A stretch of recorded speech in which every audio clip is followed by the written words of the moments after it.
നമസ്കാരം. ഇന്ന് നമുക്ക് പത്രവായനയുടെ പ്രാധാന്യത്തെക്കുറിച്ച് കൂടി പരിശോധിക്കാം. ഒരു ഇംഗ്ലീഷ് പഠിതാവ് എന്ന നിലയ്ക്ക് അല്പസമയം നിങ്ങൾ വായനയ്ക്ക് വേണ്ടി കുറച്ച് സമയം ചെലവഴിക്കണം. അപ്പോൾ നിങ്ങൾക്ക് എന്താ അതിൻ്റെ ഗുണമെന്ന് ചോദിച്ചാൽ, കുറച്ച് പുതിയ വാക്കുകൾ നമുക്ക് കിട്ടും. നമുക്ക് സംസാരിക്കുമ്പോൾ ആ വാക്കുകൾ ഉപയോഗിക്കാൻ നമുക്ക് സാധിക്കും.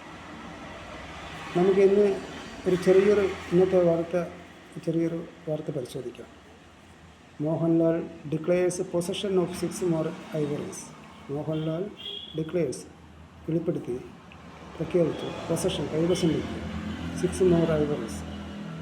6 ആനക്കൊമ്പുകൾ കൂടി ഉണ്ടെന്ന് അദ്ദേഹം വെളിപ്പെടുത്തിയെന്നാണ് അതിൻ്റെ അർത്ഥം.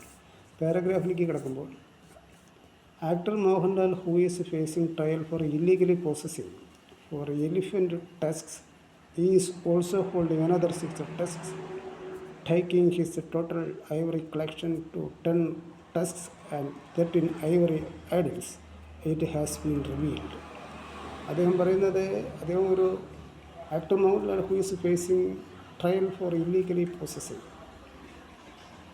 ആനക്കൊമ്പ് നിയമവിരുദ്ധമായി കൈവശം വെച്ചതിന് വിചാരണ നേരിട്ടുകൊണ്ടിരിക്കുന്നതിനിടയിൽ അദ്ദേഹം വേറെ കുറച്ച് കൂടുതൽ ആനക്കൊമ്പ് കൂടി കൈവശമുണ്ടെന്ന് അദ്ദേഹം വെളിപ്പെടുത്തി എന്നാണ് ഇതിൻ്റെ അർത്ഥം. Actor Mohanlal who is facing trial for illegally possessing for elephant tusks to is also holding another 6 tusks, taking his total ivory collection to 10 tusks and 13 ivory idols, it has been revealed. അപ്പോൾ അതും കൂടി ആൾ വെളിപ്പെടുത്തി എന്നാണ് പറയുന്നത്. രണ്ടാമത്തെ പാരഗ്രാഫിലേക്ക് വരുമ്പോൾ, the information on the hitherto unknown ivory possession of the actor surfaced when he made the declaration to the divisional forest officer Malayattoor under a scheme announced by the forest department. The information on the hitherto unknown, ഇതുവരെ അറിയപ്പെടാത്തതായിരുന്നു ഈ information.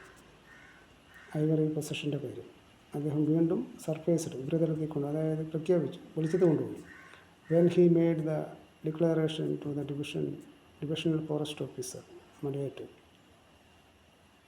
Forest ഓഫീസറിൻ്റെ മുമ്പാകെ വെളിപ്പെടുത്തി എന്നാണ് പറയുന്നത്. Under a scheme, ഒരു പദ്ധതി പ്രകാരം, ആരുടെ അനൗൺസ്ഡ് ബൈ ദ ഫോറസ്റ്റ് ഡിപ്പാർട്ട്മെൻറ്റിൻ്റെ പദ്ധതി പ്രകാരം അദ്ദേഹം എല്ലാ കാര്യങ്ങളും വെളിപ്പെടുത്തി എന്നാണ് ഈ വാർത്തയുടെ ചുരുക്കം. ഞാനിപ്പോൾ എന്തായാലും പറയാൻ കാരണം പറയാം. നിങ്ങൾ ഇംഗ്ലീഷ് പഠിതാക്കൾ എപ്പോഴും ശ്രദ്ധിക്കേണ്ട ഒരു കാര്യം, നിങ്ങൾക്ക് 1 മണിക്കൂർ സമയം കിട്ടുകയാണെങ്കിൽ അതിലൊരു അരമണിക്കൂർ നിങ്ങൾ സംസാരിക്കാൻ ചിലവഴിക്കണം.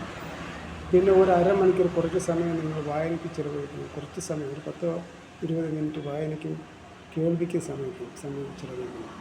അപ്പോൾ എല്ലാം കൂടിയുള്ള ഈ പ്രാക്ടീസ് കൊണ്ടാണ് നിങ്ങളുടെ ഇംഗ്ലീഷ് ഭാഷയിൽ പുരോഗമനം ഉണ്ടാകുക.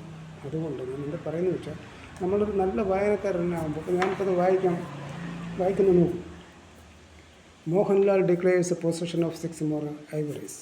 Actor Mohanlal who is facing trial for illegally possessing for elephant tusks, he is also holding another 6 tusks, taking his total ivory collection to 10 tusks,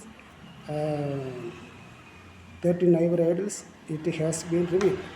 ദിവസം നമ്മളിങ്ങനെ വായന ഉച്ചത്തിൽ വായിച്ച് പരിശീലിക്കുമ്പോൾ നമ്മൾക്ക് ഇംഗ്ലീഷ് സംസാരത്തിലും അതിൻ്റെ ഗുണമുണ്ടാകും. അപ്പോൾ കുറച്ച് സമയം നിങ്ങൾ വായനയ്ക്ക് വേണ്ടി ചിലവഴിക്കണം, കുറച്ച് സമയം കേൾവിക്ക് വേണ്ടി ചിലവഴിക്കണം, കുറച്ച് സമയം നിങ്ങൾ കൂടുതൽ സമയം സംസാരിക്കുന്നതിന് വേണ്ടി ചിലവഴിക്കണം. അങ്ങനെയാണ് ഒരു ഭാഷ ഇമ്പ്രൂവ് ചെയ്യുന്നത്. നമ്മൾ എത്ര സമയം പ്രാക്ടീസ് ചെയ്യുന്നത് അതിനനുസരിച്ചായിരിക്കും നിങ്ങളുടെ ഇമ്പ്രൂവ്മെൻറ്റ്, ഡെവലപ്പ്.